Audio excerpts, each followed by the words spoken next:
I'm Ron Rash, and I'm proud to be on Time to Connect.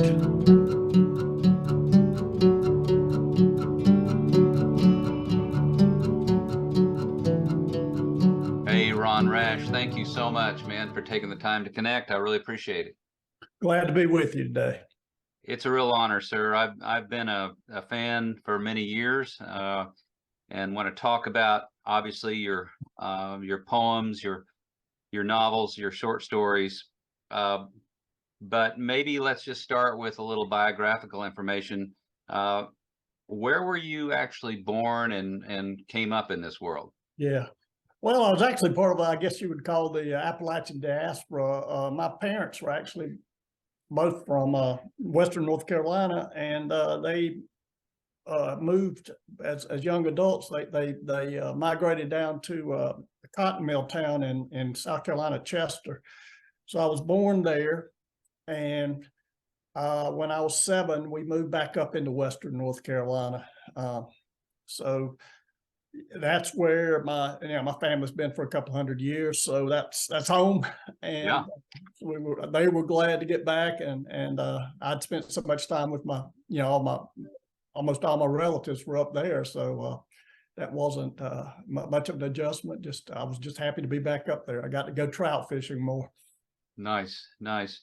Well, I will put links in the show notes so folks can find your website and find more information on you. But I want to push a little bit more on just the biographical thing before we jump into that. Question I like to ask people is, what were you like as a kid? I think I had a number of writerly symptoms. I loved to read. That was the first one. But also I was very introverted, very, very comfortable, maybe in an almost unhealthy way of, enjoying being by myself, particularly just, out in the woods, sometimes fishing, sometimes uh, just wandering and daydreaming. So I was that kind of kid. So I think I showed the symptoms. And I wasn't that good a student. Actually failed the 6th grade when, which is hard to do in Western North Carolina then. But they let me go to summer school, so I actually graduated, my class eventually. But I was reading and just, I don't know, looking back on it, I'm sure my poor parents who had worked so hard, to get out of the cotton mills and to get their own education. But I think I was kind of training to be a writer all the while. And so, yeah, that was it. I enjoyed reading, but also I actually ran track in high school and college. And also loved to fish. So yeah, that part at least was pretty normal, I guess. Yeah. Yeah. How old do you recall how old you were when you actually started entertaining the notion that you were going to be a writer by profession? Well, unlike a lot of other writers, I know Lee Smith was writing novels, putting them together with, I guess, folders or paper, just when she was like 7 or 8 years old. I wasn't that way. I never really, I didn't start actually attempting to write till I was, I guess, a sophomore in college. And as I say, I've been reading, and I think like a lot of people who become writers, you after a while you want to see if you can do it yourself.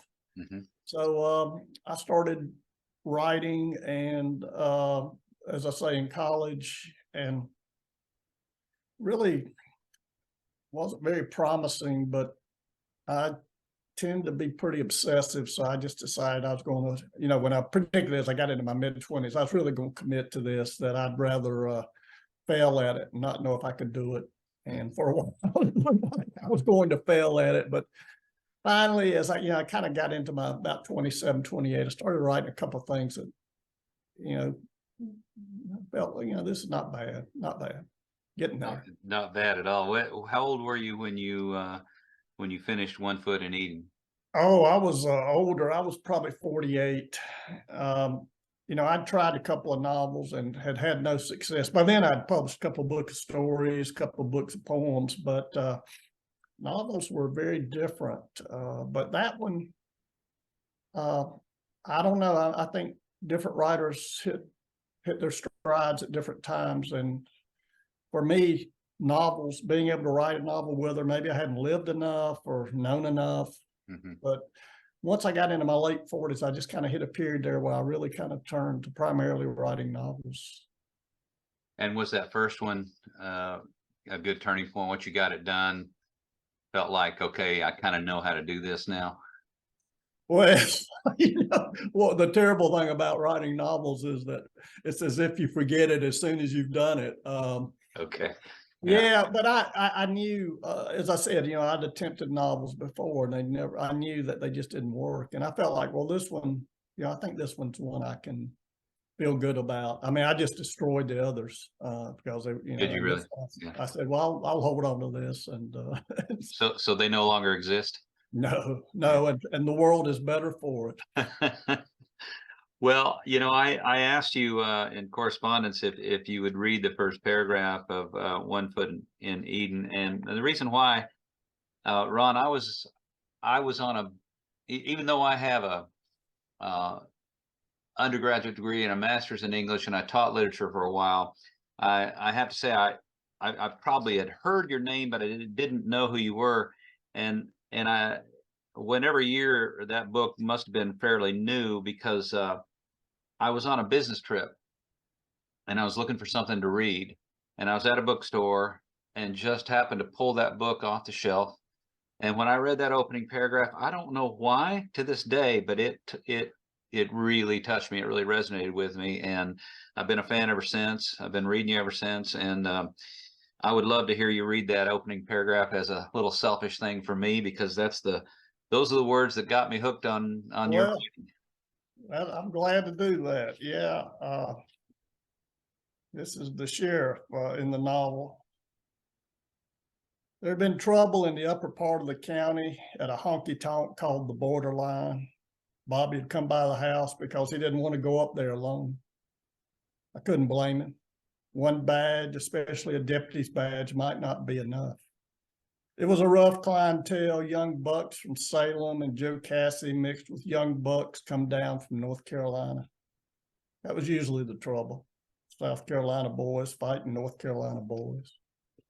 Yeah, it's so good. And I particularly like the one badge might not be enough. That really nice. And one thing that struck me about that was the first person voice.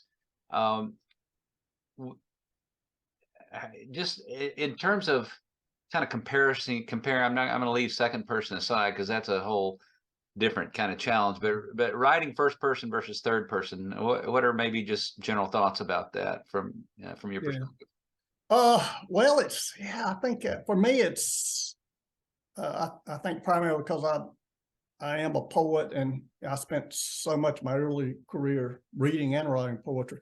For me, it's a search for the poetry, whether it's in the colloquial or it's in the, the more, I don't know what you'd call elevated language or poetic, overtly poetic language that I find I can use more in third person. But it's all ultimately both. I'm searching. I mean, among other things, I'm trying to do searching for that memorable speech in either place. And it's never a conscious decision. The stories, my novels tend to tell me which one. It's not like I consciously say, I'm going to write this next novel in third person, or I'm going to do this. All of this, actually, I've been trying to write a little essay about this. And I suspect you felt it too. I think it happens in music. I think it happens in literature. And actually, it's interesting. It seems to happen in math and physics. It becomes something intuitive. You don't know where it's coming from, how these choices are being made. I'm pretty much a Jungian. I think, it always feels to me as if the stories, images are out there, and I'm just kind of tapping into them. So but yeah, but they both have their challenges, certainly. And I think one thing I think one of the challenges, particularly if you're writing about a region, a particular region, and you're using that colloquial language, is trying to, get it. It's not necessarily, I view it not so much as an attempt of mimicry as much as an attempt, almost like a translation. And what I mean by that is that I could speak the way that, most of my relatives, and still do, would speak. Sure. And it would come off as almost cartoonish. Oh, And I think that's where the challenge is, to be true to the language, but at the same time, not allow the reader that kind of condescending view that, and it's I mean, that's the way I view it. Now, some writers would certainly disagree, but that's a real challenge, I think. And I've noticed when I've used first person, particularly in something such as One Foot in Eden, I'm always kind of trying to balance that. yeah. And not overdoing the he don'ts and the Ewans, and as I say, I know that language is real, and I know people who speak it, but that's an interesting kind of I think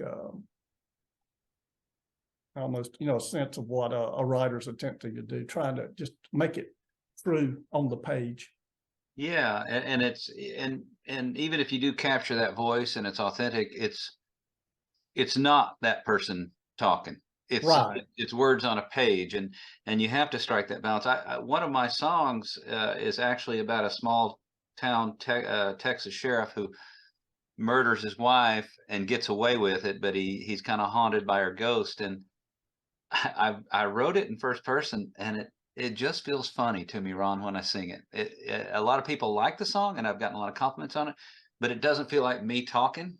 Yeah. And I certainly have experimented in other ways of writing first person, but that's so extremely not me that Yeah. inhabiting that voice when I sing it, it just kind of feels odd. But yeah. Now, Tom, speaking of songs, Tom Waits is kind of one of my favorites, and he's kind of famous for almost just, especially in his early days, hanging out in the streets. For him, I believe it was L.A., hanging out in the streets and just listening, and just, like a writer does, observing and listening, and just picking up phrases. And those phrases end up in his songs a lot, especially those early songs. Is that something you catch yourself doing, where you're just sort of listening and hearing phrases and saying, "Oh yeah, that phrase would work well in a poem or a book"? Yeah, it drives my wife nuts. She, whenever we go somewhere, she knows that I'm doing that. Mhm. But I think I had this, I've talked a lot about this, but I was very lucky, and I spent so much time with my grandmother on her farm up near Boone, North Carolina. And so I got to hear that more, that colloquial speech growing up. And I really paid attention to it. Mhm.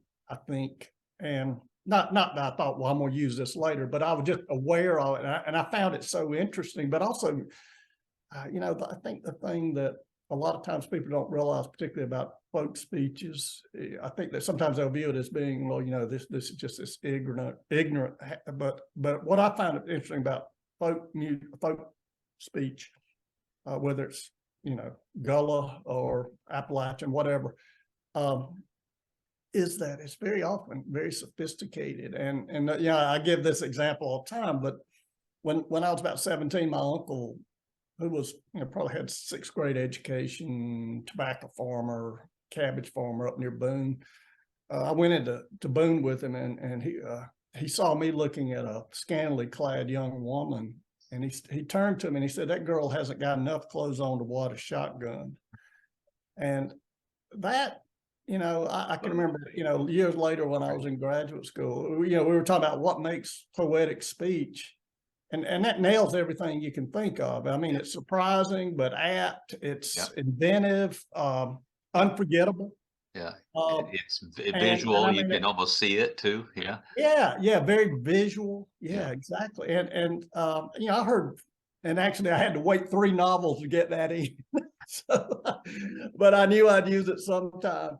But Is yeah, that in I The think, World Made Straight? yeah, Yeah, actually, yeah, I have a character use that there, yeah, and but a good bit of that I also use, particularly the similes. I tried to really, and particularly when One Foot in Eden, I really wanted to try to get that right, the inventiveness and the similes. So because if you one way to show your characters are intelligent is the use of similes.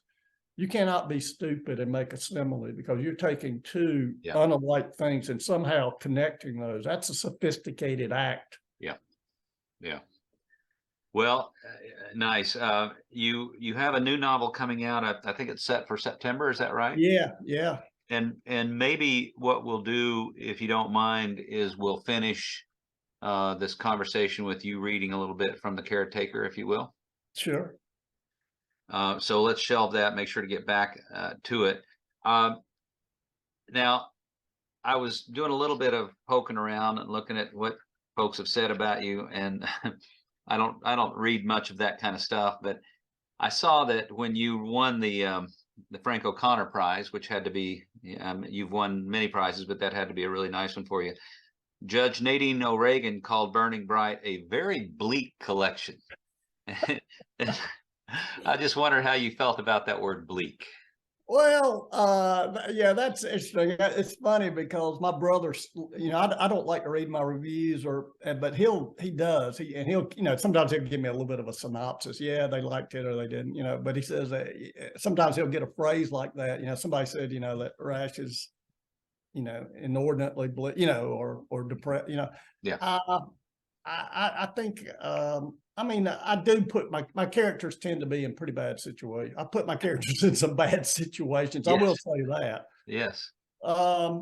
But the idea ultimately is I'm trying to use those extreme situations to reveal character. To get to what are people. When things are going well, people really don't show who they are. It's Yeah. when you put them in extreme, sometimes even violent situations that you really, because that's true in real life. Yes. Um, so, but I think maybe sometimes I have maybe a dark view at times of parts of life, but I'm not a nihilist certainly, and I think my characters are tending to do William Faulkner once said that most people were a little bit better. He believed most people were a little bit better than their circumstances ought to allow. Hmm. And I would like to think that, certainly I have villainous characters, but I think I have most of my characters, even in the bleak stories, I think are trying to do the right thing. They're dealing with extreme situations. I think certainly we see that in One Foot in Eden. I think these are characters who are put in, Amy came, being in a culture where the child is so important puts her in this terrible situation. Mm-hmm. The sheriff's trying to do the right thing. Billy in his own way. And so, I can see that as that the stories sometimes are dealing with people in tough, as I say, tough situations. But at the same time, I don't think I'm just wallowing in it. Right. And I hope that I'm as I say, I hope that we see heroism, endurance, Yes. Yeah. those things as well. I'm a big fan of Townes Van Zandt. I don't know if I you're. love Townes Van Zandt. There is a clip. If you haven't seen it, I highly recommend you find this on YouTube. It's just a short little quick clip. He's doing an interview, and the interviewer says, "Townes, why are all your songs sad?"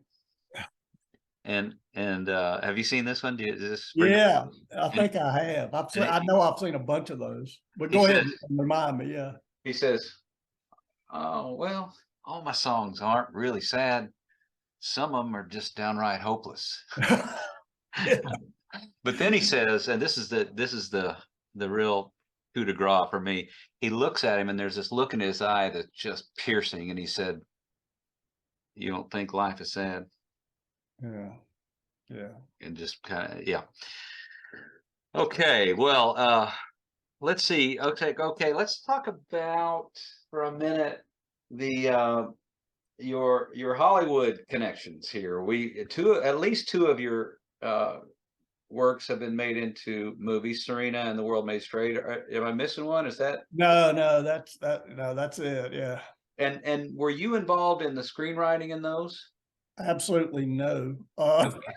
No, I had nothing to do with either one. Okay. The one thing I did do, Serena is just a terrible movie. Does not do But the book justice even close. yeah, well, I hope not.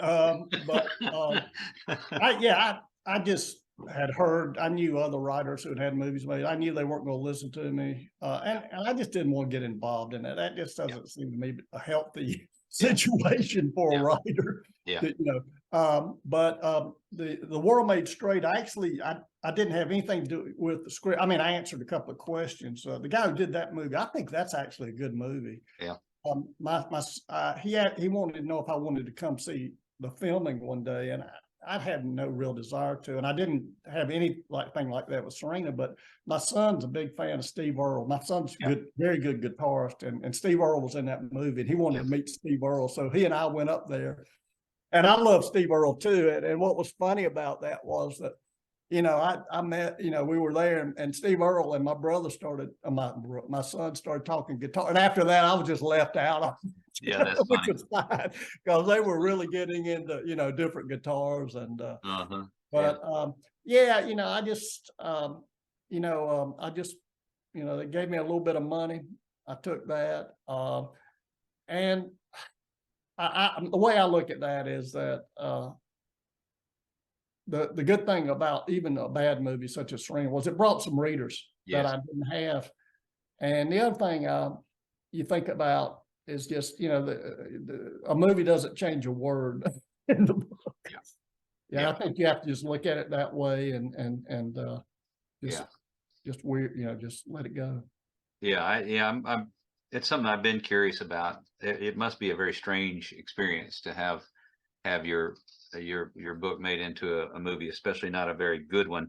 And how about Audible books? Like have you listened to any of your books on Audible just to check and see, or do they consult with you on those, or how does that work?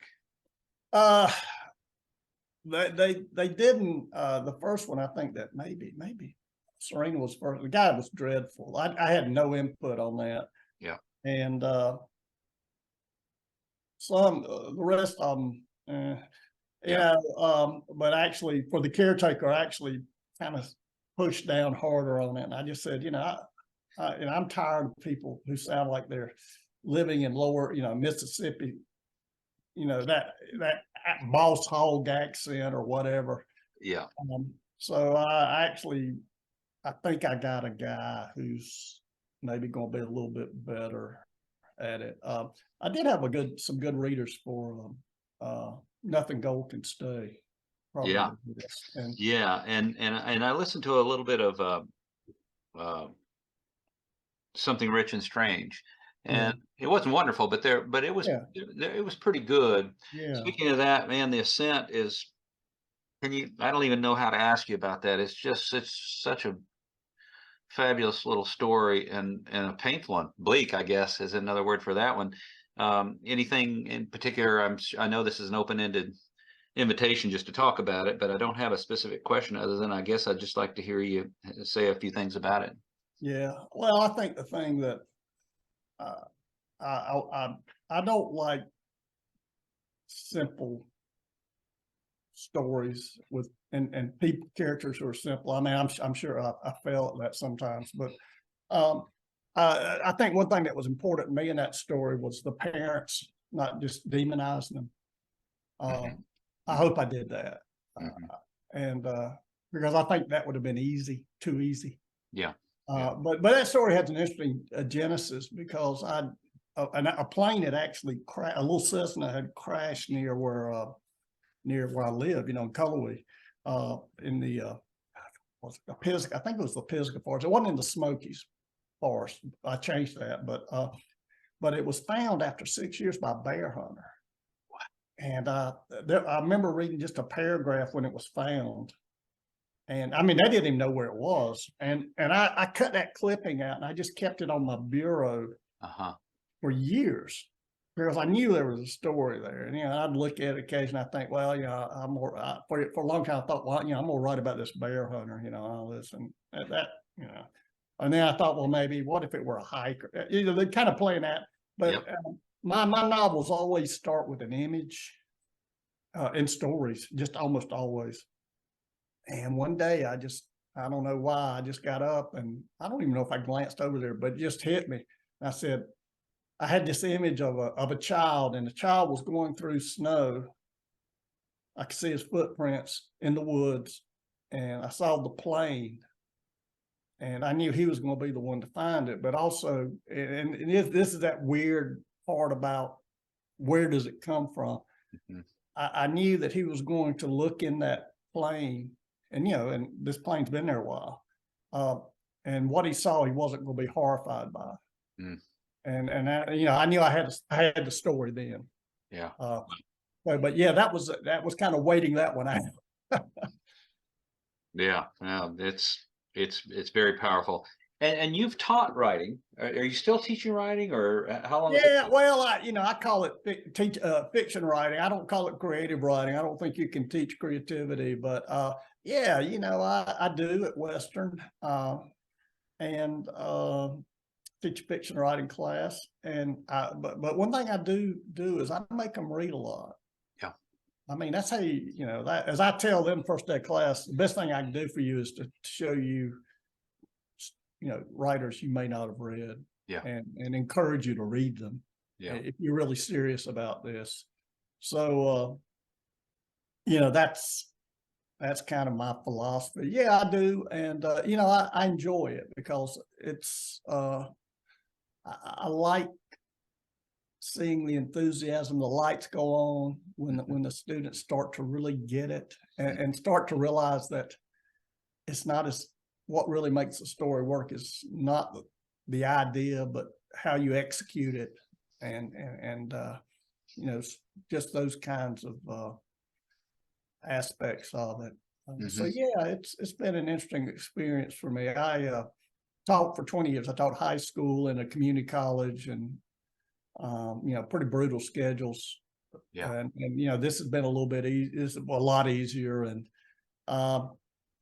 yeah, it's just been a good experience. Western Carolina as university has been very good to me, and they took me on right after One Foot in Eden came out. I mean, I didn't really have much of a track record, and they took a chance on me, and I've always been grateful for that.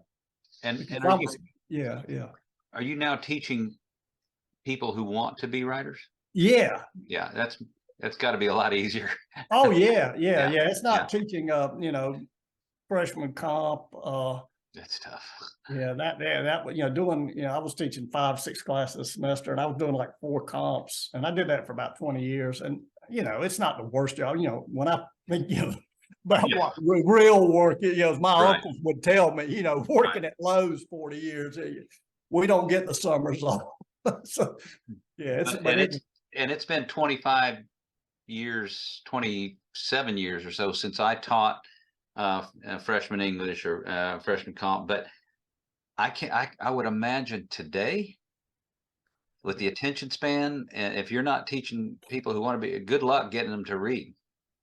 Yeah, and that's kind of the nice thing, when I see these students who still are eager to read these, and that to me is a wonderful thing, because I think sometimes I'll be on at the grocery store somewhere on campus, and people are just staring at their phones, and you just get the sense that they don't have an attention. They can't even put their phone up 5 seconds. No. I haven't seen any statistics on this, but I wonder if book sales are down because of that. Do you have any sense of that?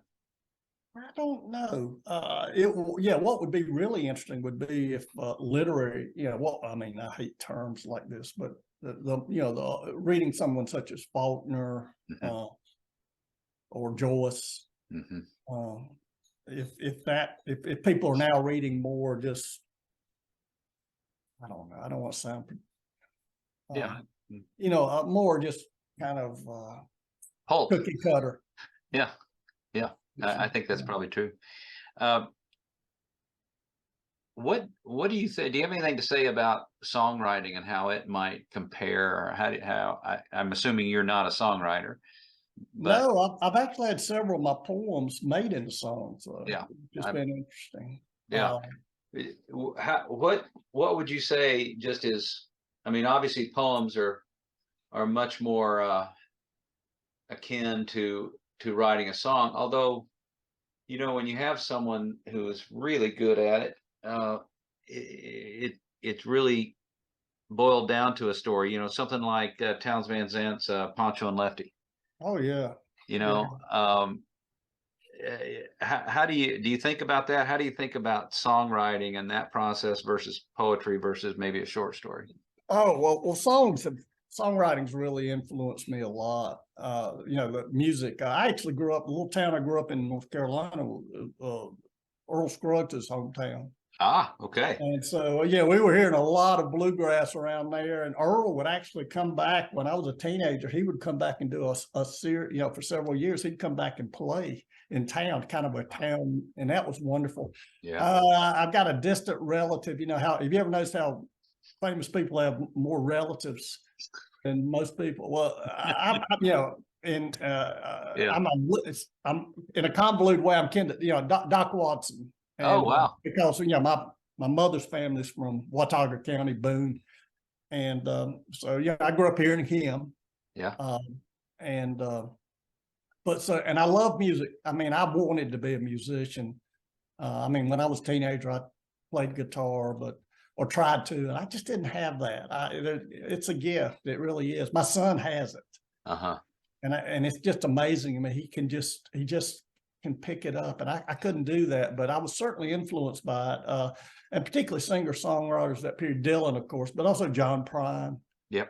Who's really, really good songwriter, really a poet. Joni Mitchell. Yes.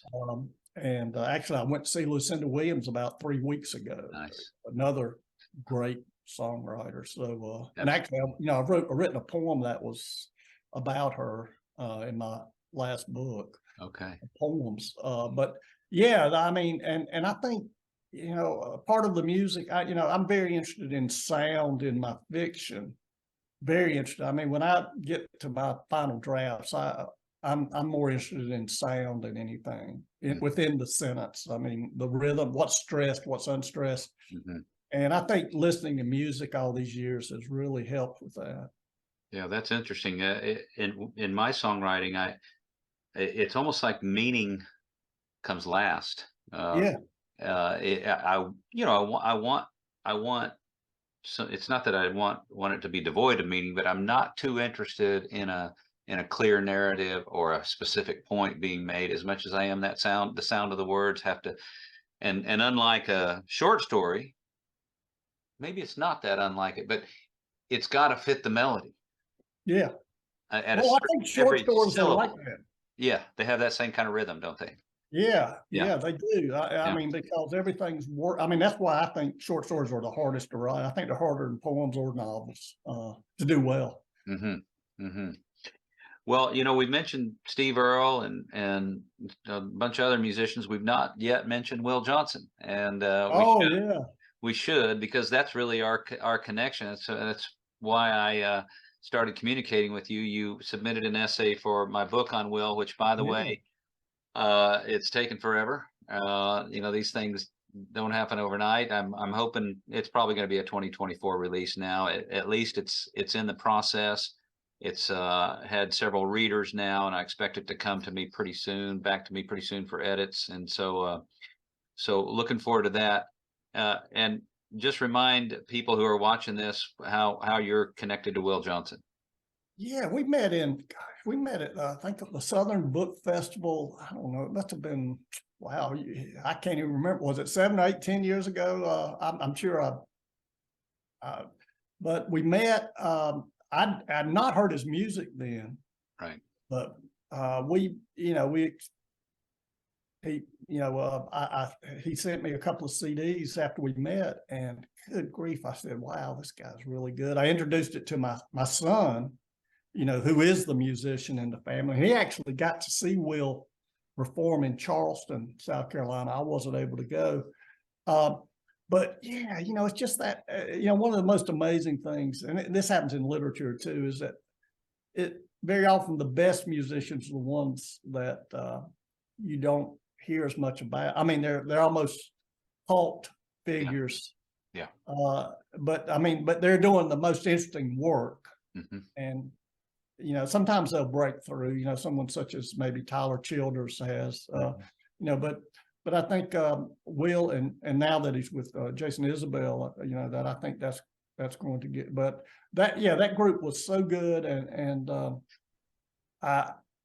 I just admired it, got to know him. I considered him a friend. Mm-hmm. I'm still hoping we can get together. I hope that maybe that they'll come through Asheville, because we have some good clubs there, small clubs, venues that just are, well, that's where I saw Lucinda Williams. Mm-hmm. And so I'm hoping he'll come through, and my son and I will come up and see him. Beautiful. But yeah, very talented, very literate. Yes. And once again, he's a reader, and you can see it in the lyrics, but the music, kind of what you were saying earlier, the music conveys so much. I remember Elvis Costello said that Brian Wilson's songs, in a way, even if you didn't have the lyrics, you would know what they were saying. Mm. And I love that. And I think it's true. Yeah. A great musician. That's beautiful. Larry Brown Will had a big connection with Larry Brown. I think he's, and it's good that he's got his first novel out. Have you read Will's novel? No. Yeah, he has a novel out. You should. I did not know this. He hasn't. I haven't heard from him. We need to catch back up. Tell him we need to catch up. I want to see the. Yeah. I definitely will relate that to him. And he's kind of busy now that he's just started playing with Jason. I'm sure he's a little overwhelmed by that. But I have corresponded a little bit with him. I'll let him know, and I'm sure he'd be happy to send you a copy of the book. I'm looking on my shelf to see if I can recall the name of it. If I don't see it right away, I'll just, obviously it's something going to be easy for you to look at. Well, I'm glad to get it. I just didn't know it was out. Yeah, it is. And I don't think he would be a bit offended by me saying, I think you had a real influence on this book. So you should read it. Well, let me just ask you a couple more questions, if I may, and then finish off with having you read something from the new forthcoming book. Okay. This is, maybe you've kind of answered this question, but because you said it's always been writing, but if not writing, if for whatever reason you couldn't have become a writer, what would you have done? Wow. I was kind of running out of alternatives. Actually, when I went to college, I was running track, and I'm pretty serious about it, and pretty good at it. I actually continued after college running. I ran 800 meters, which is kind of the short story of track and field. It's not the sprint, it's not the the distance run. It's kind of in between. Mm-hmm. But my goal was to be a high school track coach. Okay. That was kind of, then I really kind of got into writing, and I think I eventually, but that, or fly fishing guide would have been great. That would have been a good occupation. Teaching, I probably would have. There's a good chance. I think it's a noble profession. Yeah. We're glad you chose it. Yeah. A couple of quick kind of rapid fire questions for you. You have any pet peeves? Anything that comes to mind if I say what just gets you? What gets under your skin? Excessive use of semicolons. No, actually, I used a couple in this book deliberately, which I usually avoid like the plague. Yeah. They're just ugly on the page. It's an aesthetic thing. I don't know. I'm sure I do, but I can't think of anything right. It's okay. That's okay. Well, I would say one. Yeah, just the idea that sometimes when people use a term regional writer, Ah, and they do it in a way that implies that you're only that. uh-huh. And I always counter with saying that the most regional novel I know of is James Joyce's Ulysses. Yeah. 24 hours in a small city. Yeah. Faulkner was a regional writer, right? Eudora Yeah, Welty. yeah. I mean, and you know, if you're writing about Manhattan, you're also a regional writer. That's right. Yeah, yeah. Do you have any guiding spirituality or philosophy in life that you lean on? Yeah, I don't want to I'm get a too 50. personal, but No, I'm a 51-49 Christian okay. believer. Yeah, you know, I mean, yeah, I think in a sense, I guess you could say I believe in something instead of nothing out there. Though it's pretty vague what it is, you know. But yeah, I don't know that, and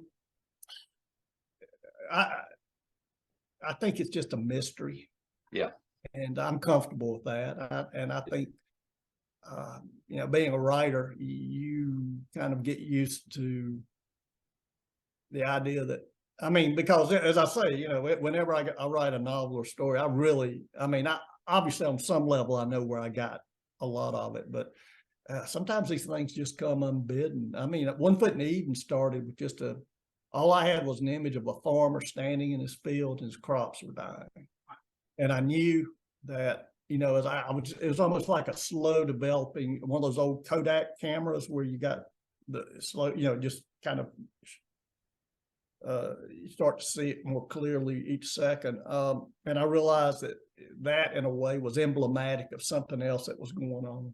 Mhm. And but that's all I had. You know, Wow.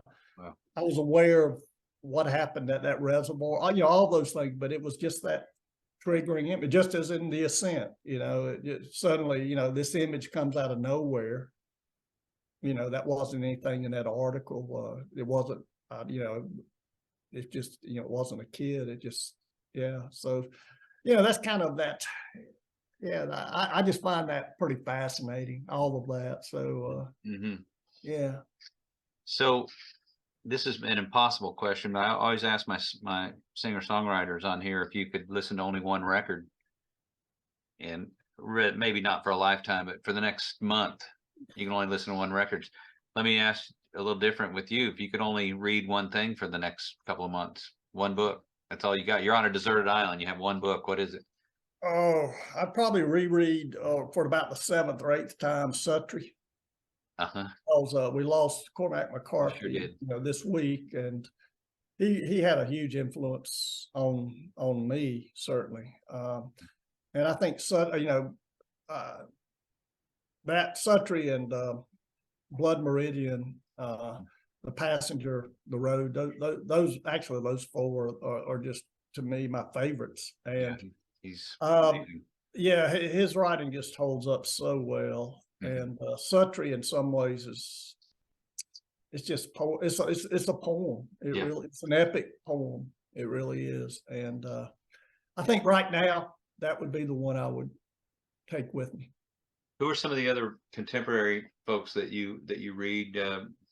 Charles Frazier, you fan? Yeah, Charles, really fine writer, certainly.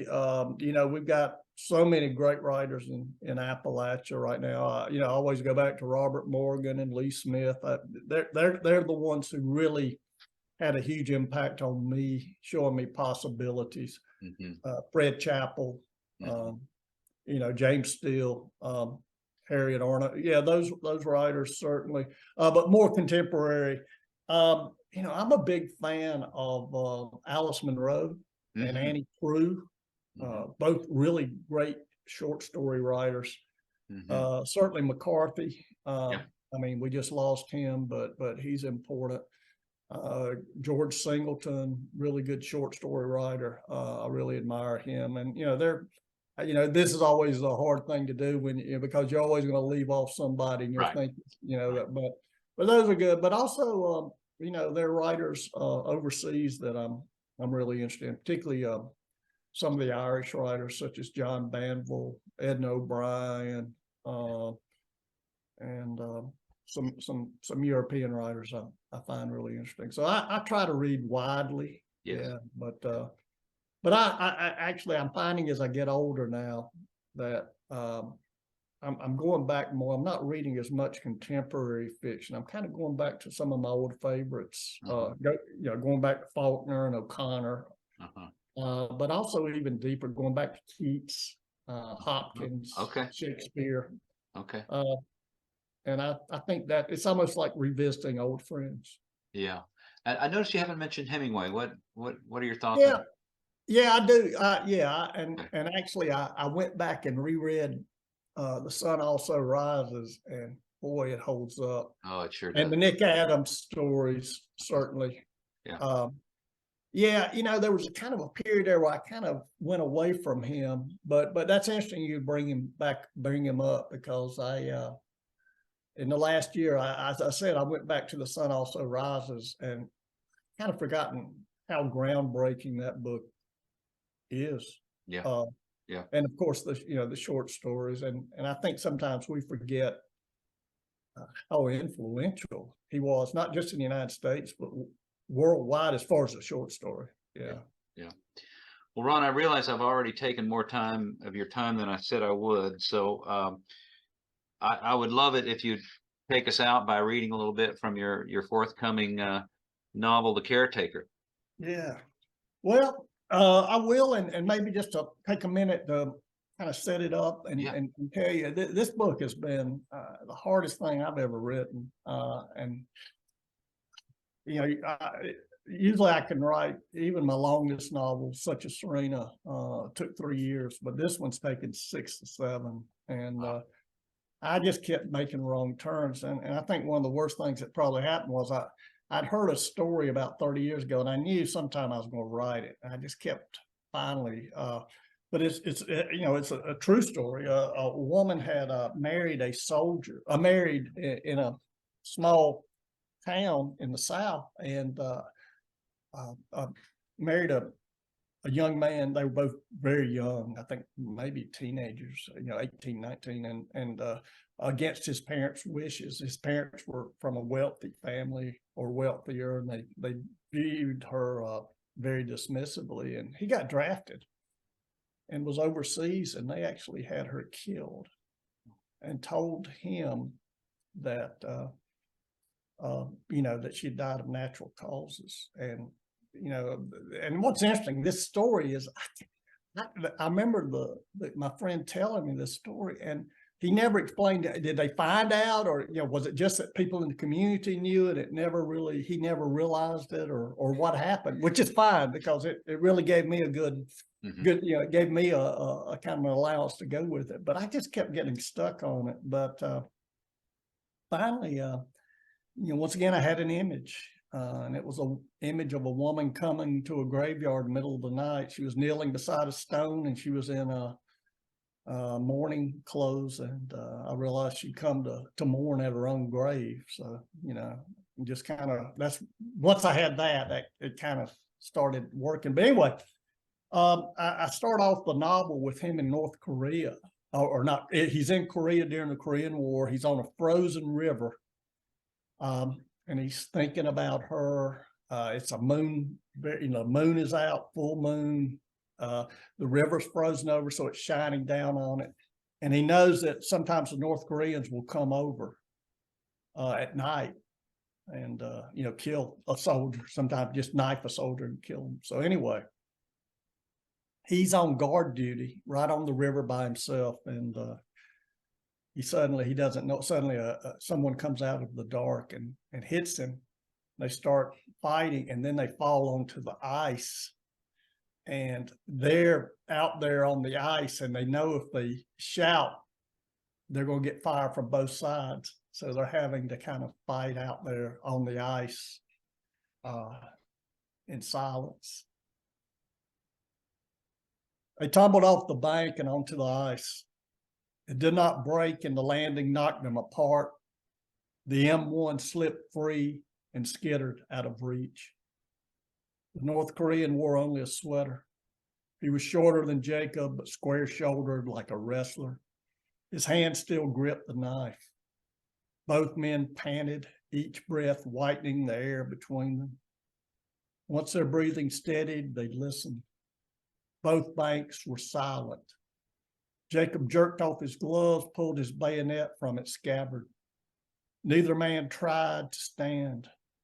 They crawled closer, stabbing at each other, but the ice allowed little force in their thrust. Jacob's even less so because of the parka. Then the other man crouched and sprang forward. His knife blade glanced Jacob's neck, drew blood. The North Korean's free hand slipped and he fell face first, rising to his knees as Jacob's bayonet slashed his left cheek from ear to mouth, molars glinting white where the skin flapped open. One hand on the ice for balance, they swiped and jabbed, everything slow and unrelenting as in a nightmare. Again, they came together, arms entangled as they rolled onto their sides. Mid-river, they broke apart, each gasping for breath, each knowing a shout would bring fire from both shores. On their knees, less than a yard apart, they saw each other clearly, the bright moon stage lighting their struggle. The man's hair was long for a soldier's, and he had to sweep it from his face. Dark smears marked their path across the ice. Most of the blood was Jacob's. The blood on his left hand had frozen, sealing the fingers together. Jacob flexed and unflexed the fist to free them. As the men watched each other, their breaths slowed. Jacob noticed a mole on the North Korean's chin, a bit of wool unraveling on his sweater. All seemed charged with significance. The soldier lunged, not to stab, but to knock Jacob off balance. Jacob fell and the ice crackled. The other man was on top now. Jacob raised his left arm and their forearms locked a moment before the Korean's blade raked Jacob's wrist. Another stab sent the knife into Jacob's left shoulder and his arm went limp as more ice fractured. Jacob felt a sudden distance from everything around him, even his own heaving breaths. The bayonet slipped out of his hand. World and time unbuckled into a luminous vanishing. His body, a burdensome shell so easily shed. Let it all go. It won't hurt too long. But he could not let go of Naomi. As the North Korean raised his knife, Jacob's right arm shoved the man off balance. The blade tip pierced the ice as Jacob twisted free. Inside the moon's circle of light, the soldier pried his knife from the ice, and Jacob picked up the bayonet. Almost ceremonially, they knelt before each other. Their breathing slowed, widening the silence.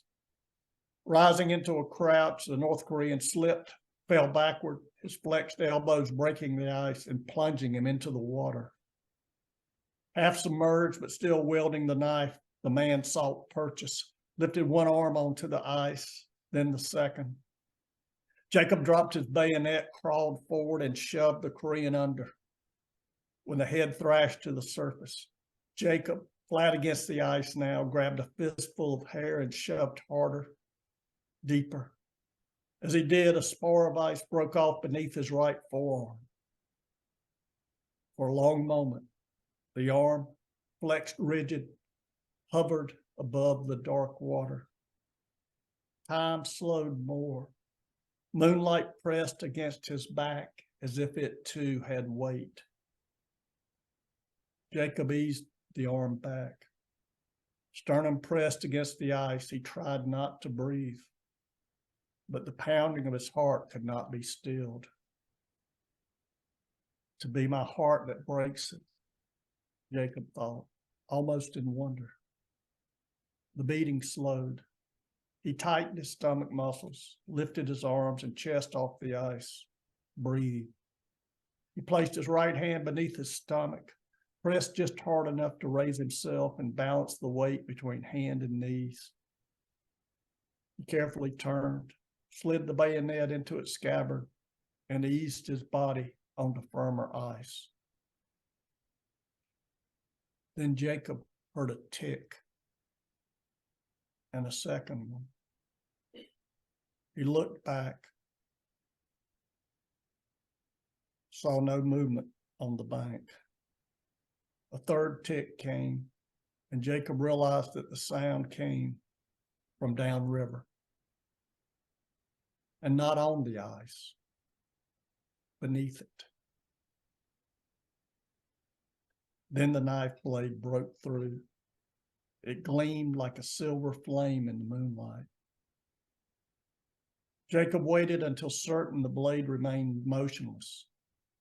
Using his good arm for balance, he slid one knee forward, then the other, making his way toward shore inches at a time.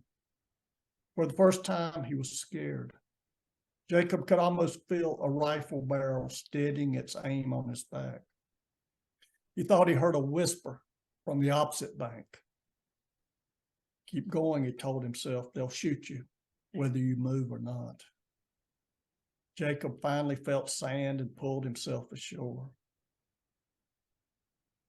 Someone whispered Jacob's name, then louder, more insistent. Murphy's voice, but it came from the opposite shore. Oh, wow. Well, That's we're powerful. going to get him into some trouble before he gets to hear bad Yeah. news from home. That's powerful. Man, I did not expect that final line there. Yeah, that's just beautiful. Ron Rash, thank you so much, man. It's just been a real honor and a pleasure talking to you.